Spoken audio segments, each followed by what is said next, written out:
Hey guys, how's it going? Kevin Cleary here with a quick first impressions video on a new CRKT for 2021. This is the Bona Fide. Now, there's a couple of versions of this. I went with the full flat grind in OD green, mostly because I wanted the full flat grind. I'm generally a satin finish guy, but I wanted the flat ground blade, and that wasn't available in the satin with gray.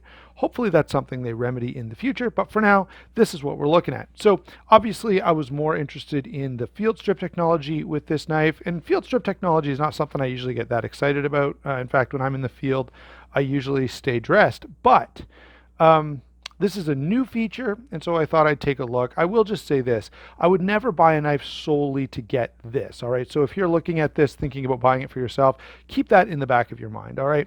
Let's go ahead and get into the features and functions of this knife. Okay, so up front we have, in my case, again, a black coated drop point blade in 1.4116 steel, which is an okay budget steel, all right, similar to most of your other budget steels, AUS-8 or 8CR13 MOV or something along those lines.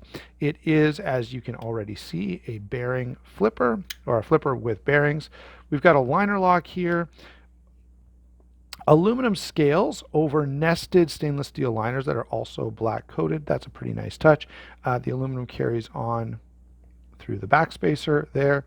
All right, so not a whole lot to talk about with the features. Oh, full bolster, which in this case I don't absolutely hate. Deep carry clip. Now the screw is not a flush fitting screw, which is kind of a miss. But overall, the fit and finish seems to be pretty decent on this guy, which is important considering the price point. Finally, I know what you all came to see, and that is the field strip. So let's see if this works out. Pretty much as advertised. Pop this blade out of here. Since we're looking at this open anyway, I'll give you a quick look at the internals. There, as you can see, that stainless nested liner. On this side, I'll quickly show you how this feature works.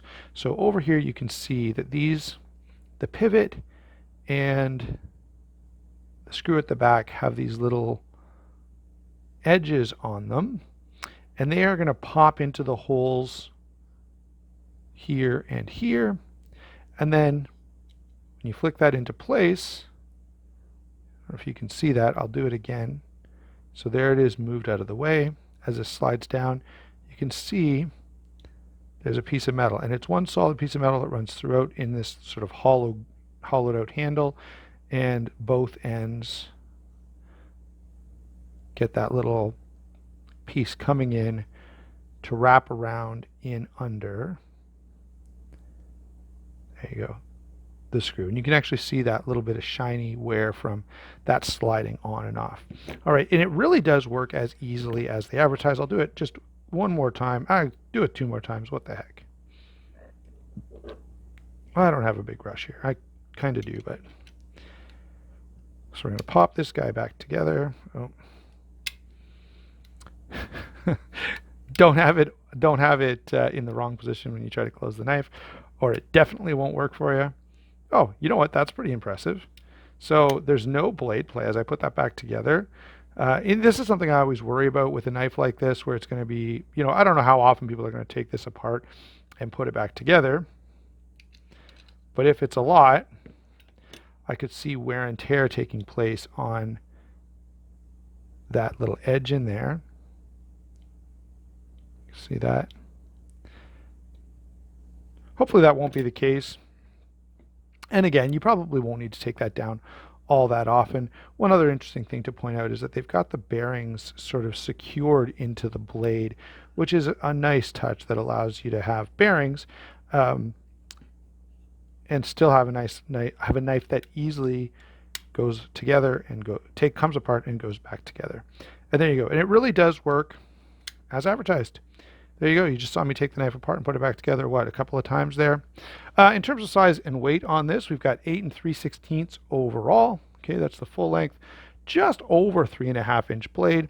4 5/8 on the handle length when closed. So that's actually pretty impressive for a knife of this size to have only 4 5/8-inch handle. That's pretty good. 3 3/4 inches of grip area. Okay, that's where my fingers are going to fit between this flipper and the back end of the handle here. little bit of jimping on the back spine there. Guess I should have mentioned that as we were working through the features. 4.1 ounces, which is quite nice for a knife of this size. No complaints there whatsoever. I guess the big question is, what are my initial thoughts on this knife? You know, it's Canadian design. I definitely don't dislike this design at all. It's a pretty decent looking knife.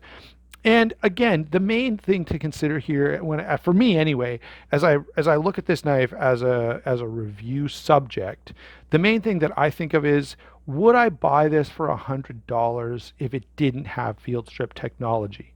And I guess the short answer to that is no, I wouldn't. Would I buy it for, you know, $60? Probably yes. And so the question is, does the field strip technology offer, you know, something substantial enough to justify the price? And I think that's probably the question that everyone is going to have to answer. If you love this design and you just think this is the coolest knife I've ever seen, then yeah, I don't think you're out of line.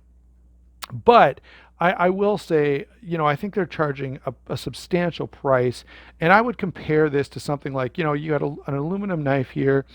You know, if you compare it to, say, like a Cold Steel Code 4, right? The Code 4 is going to be a substantially better blade steel, and of course a stronger lock as well, and it's going to cost less, which is a little tough to contemplate. Does the field strip now? So that's one of my questions, and I'll get into more detail on this in the full review. The other question, of course, for this video is, does the field strip technology work? And the truth is, it actually is very impressive.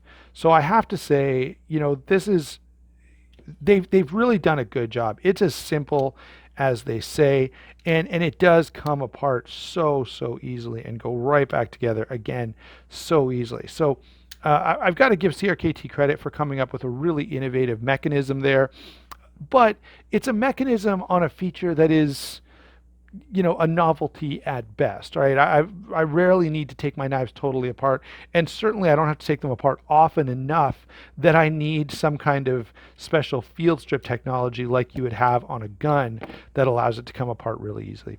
There you go, guys. Thanks a lot for watching. Let me know what you think down in the comments below. Is this a knife that you're going to be running out to buy, or is the field strip this great feature that you just have to have? I'm curious to know if I'm completely out in left field here, or if others feel the same way. Thanks a lot for watching. We'll talk to you soon.